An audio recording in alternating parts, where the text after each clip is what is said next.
बिस्मिल्लाहिर्रहमानिर्रहीम। अस्सलाम वालेकुम वरहमतुल्लाह। एक बहुत ही खूबसूरत और उदास करने वाली किताब फांसी की कोठरी में लिखी गई याददाश्तें। If I am assassinated, Zulfikar Ali Bhutto, अगर मुझे कत्ल किया गया। इसका तर्जुमा किया है सत्तार ताहर साहब ने ना।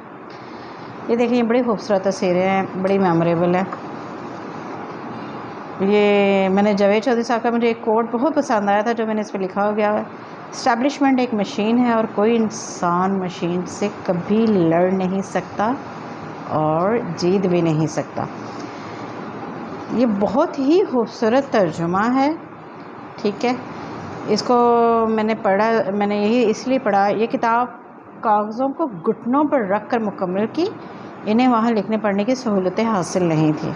एक अरसे तक इस किताब को दबाया गया। पाकिस्तान में इस किताब की अशात जनरल ज़ियाउल हक़ के हुक्म से ममनू करार दी गई। इसे शाया करना जुर्म था।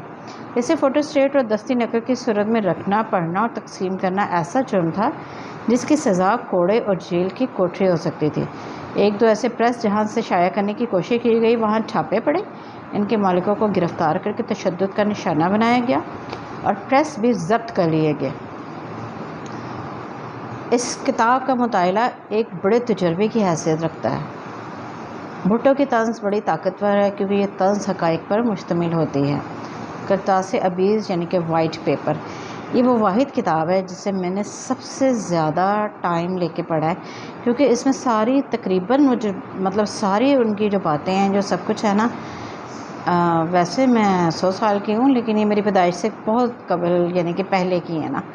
तो इस वजह से मुझे इन बातों का बिल्कुल भी नहीं कुछ पता था। बस पढ़ा हुआ था और ऐसे पता था कि जी भुट्टो तो ये वो शहीद थे, उनको फांसी दे दी गई, लेकिन जो है ना हक़ाइक़ वो पता नहीं थे। अगरचे ये हक़ाइक़ मुझे नहीं पता ये यकतरफ़ा हैं या क्या हैं, क्योंकि मैं जिसकी भी किताब पढ़ती हूँ ना, तो वो हमेशा अपने आप को मज़लूम और अच्छा ही यानी कि शो कर रहा होता है। मैं सिर्फ भुट्टो शहीद की बात नहीं कर रही। मैंने परवेज़ मुशर्रफ की जो किताब पढ़ी, उसमें जो अगर मैंने जो वो उसकी पढ़ी, नवाज़ शरीफ की पढ़ी, यानी कि किसी के बारे में भी पढ़ा ना, तो वो अपने आप को वो अच्छा और मज़लूम मतलब शो करते हैं। तो इसलिए हमें नहीं पता होता कि दूसरी तरफ क्या है।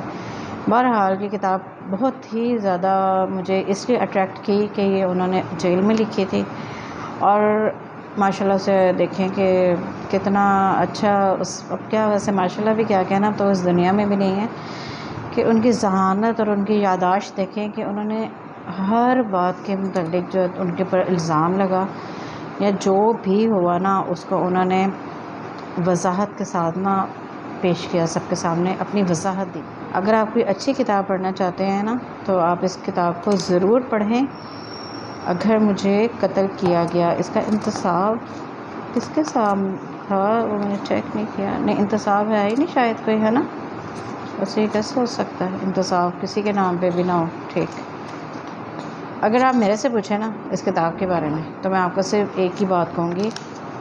एक डूबता हुआ शख्स जिसे पता है मैं समंदर में डूब जाऊँगा, लेकिन वो अपनी पूरी ताकत लगा के अपने आप को बचाने की कोशिश कर रहा है, लेकिन होता वही है जो किस्मत में लिखा जा चुका होता है।